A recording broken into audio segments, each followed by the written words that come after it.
So there are a group of people, 4% of the population, and then there's still a fringe around that that would maybe be another 5% where you'd have to take it seriously. And so they're in the psychiatric diagnostic literature, they fall under the cluster B heading, okay? They're histrionic, which means they're dramatic, and I suppose if they're healthy and histrionic, then they become actors, right? And entertainers. So there's a positive spin on that. But if they're negative histrionic, they dramatize their pathology and use it as a weapon, okay?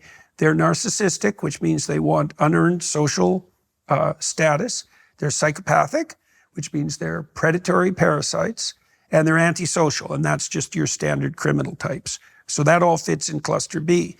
Then there's personality traits that go along with that. Machiavellian, they use language not to convey information, but to manipulate, and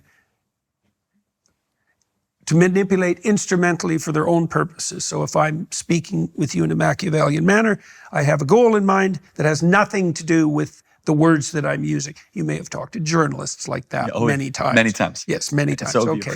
So they're Machiavellian. That's so well said. They're narcissistic. Again, that's an overlap. They're psychopathic. Oh, yes. And on the personality side, that associates with sadism.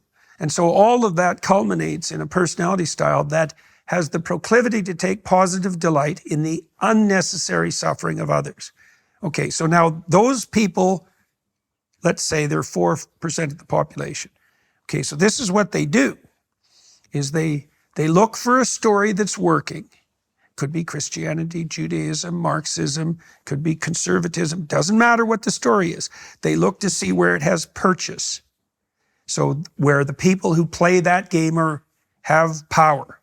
They infiltrate that, they advertise themselves as the vanguard of that movement, and they do that for no other reason than to gain power.